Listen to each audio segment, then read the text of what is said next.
Okay, this is Bill Carter and Eric Lutzman of Frumvinyl TV. Fred Kruger back at the studio is hoping that this is going to turn out as good as I think it will be, and I'm sure it will. Anyways, guys, I was telling Lips earlier that it almost brings tears to my eyes when I think about how long that you guys actually worked and stuck to your guns, never gave up. Well, But it's, what's to give up on yourself? It's not going to happen. No, we're glad you didn't, and we're glad you're finally getting. There was never any reason to. Our music. We've always done well. We've always been able to attain record deals and get our records out for years and years and years. In other words, over and over and over success. We've been on the world stage since our first album. Right. Period. And we made a difference. We made a difference, and that's why we were able to continue and sustain a career for that long. The music actually made a difference. We inspired a whole genre. Right. It's fact. It's amazing. And you don't walk away on something. At least No. No, but you guys worked hard. The pact that we originally made was to do exactly what we set out to do and what we eventually have done. Never break up, never sell out. No. Stick to our guns. Stick to our guns. Make lots of records that are all about what we want to do, not about what we're being told to do. It's honest music with lots of integrity, and not break up before it happens. Yeah. We've all of our Canadian counterparts. Exactly. We've enjoyed the fact that we made an amazing movie that 88 million people have seen around the world, and it has re-inspired everybody to take a look at their own lives. Yes. And it's amazing watching Canadian bands, never mind other bands, jumping on this movie bandwagon, thinking that it's going to do something. It's not just. It's really. What happened for Anvil is a one-time thing, just to think that you're going to go do a movie and it's going to bring you success. It doesn't mean that's what's going to happen. That's not necessarily the case. There's a lot that a movie has to go through, even that much more than making a record, for it to ever become even visible to the public. The stars have people to realize. You got to have a story that is really. You got to have the story. You got to have the director. You got to have the director who's hooked up, and the producers who are hooked up to getting the thing distributed, getting it being seen. I mean, you're up against a hell of a lot. It's not. It's way harder than making it with a piece of music. It's actually way harder to make it with a movie. There, like as an example, there's probably 10,000 movies that are sent in for competition to get seen at Sundance, and they pick 70. That's it. Yeah, and you're one of the 70. We were one of the 70 and the choice of the year. You couldn't write a screenplay as good as that's the whole point. No. What we did is not a screenplay. We had the story, though. We had the ultimate story. It's real. And a lot of bands have said, "Oh, well, it's like our story." Yeah, but you know what? The big difference is your music didn't make a difference. Ours did. Yeah. That's why the movie was made by the people who made it. They recognized the reality. We were left out of the party years ago. Now we've been let in. We deserve it. Awesome. We've worked hard. Oh yeah, we've always said that, and that's. Well, I mean, you come from when you come from Canada, you get signed by an independent label that won't license your material in the United States. Yeah. You're toast. That's as far as you're going to go. So it took many years of hard work and being out on the road and being visible, but more so than that, it took a break. Yeah, and the good karma that we put out, in the sense that. We're playing in the Marquee in London, England in 1982. A kid walks in, a 15-year-old kid that we make friends with, and he grows up to be Steven Spielberg's, screenwriter and makes a movie about us. That's good karma.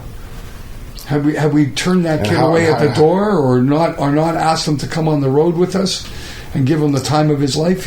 None of this would have ever happened. We're completely grateful and appreciative of everything. We don't take nothing for granted. Mm-hmm. We understand and value it, and now we're enjoying it. Yeah, it's a big celebration at this point. That's all it is. And our passion for music is more intense than it ever was, and we've always been into it. Seriously. Oh, just over the top. Yeah, completely. It feels good at our age to be living this. We're living the dream now.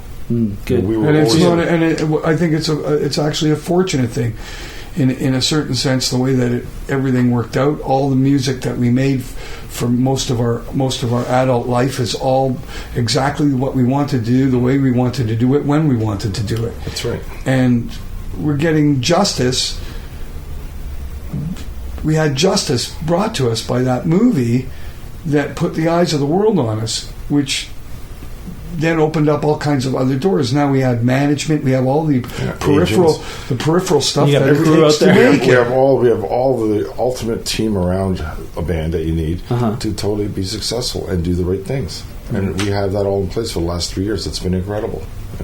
You know, and the difference is, until that happened, we were doing, a couple, 3 weeks a year in Europe. Now we're doing Sold out tours. We got 2-3 weeks off a year. Yeah, exactly. Like as we said, we've been saying the 15 minutes of fame has turned into hours. Yeah. Beautiful. A lot of the artists say that the record companies back in 70s and the 80s, obviously it's totally different than it is now, right?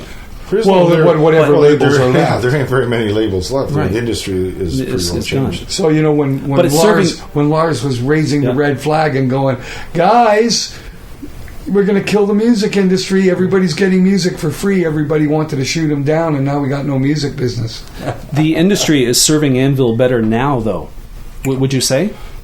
Than in the 70s? Because absolutely, well, it's a whole different thing. Like you said, we've been let into the party.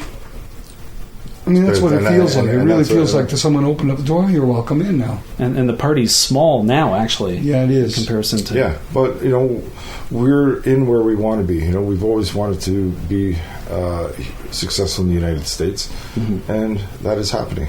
Awesome. Well, you need that. And so... Well, you need that. Ultimately, that's... Listen, we made a career. We made a career of being famous in Europe. And now we're going to make a fortune being famous in the United States. That's what the difference is. Beautiful. With real music, no selling out, just who we are. I mean, it doesn't get any better than that. It's in a certain sense, it's... You're going to make me cry. Yeah, well, no, it's... Okay. Well, no, that's sweet. Yeah, but we're just telling you, it's a lot of saved up. We've been putting the money in the bank in a certain sense for many, many, many years. We're finally being able to make a withdrawal. That's what's going on now. It's a great thing. Oh, amazing. Yeah, maybe with that withdrawal we can get some air conditioning in here because it's... Yeah. We don't have meat coats on. So... All right. So Juggernaut of Justice just released. Yeah, it's rave reviews. We just got a 4K review and crying. I mean, the world is embracing it. Yeah, we haven't seen reviews like that since our second album. It's incredible. Who produced this one? Bob Marlette, incredible producer. He worked with Alice Cooper, Airborne, Black Sabbath. Amazing producer. Now, how did you choose? How did this? Like I said, the peripheral stuff. We got a manager. Yeah, our manager. He searched it out. He brought him to us and suggested that this is our man. Let's talked to him for a while, and he made the decision that we'll go with Bob. It's a producer that... Did you consider Chris T again, or was that something? No, Chris was somebody we had to move on from. That was nothing. So he did his job there. Yeah, everything is fine. There's no bitterness or anything. It's just like you have to do beyond expectations. Yeah, CT was not able to bring us to the next level. The situation was very, very simple. We'd worked with CT 3 times. Yes. And he brought us what he brought us, and that's all. Right. If we worked with him again, it would only be more. Yeah, of course. Yeah. Son of This Is 13. And we couldn't have that. We needed to do that, man. We needed to go beyond that. We had to start progressing, so we have, and we're just enjoying it. We knew when we finished the record we had a special piece of magic, and everybody's agreeing now.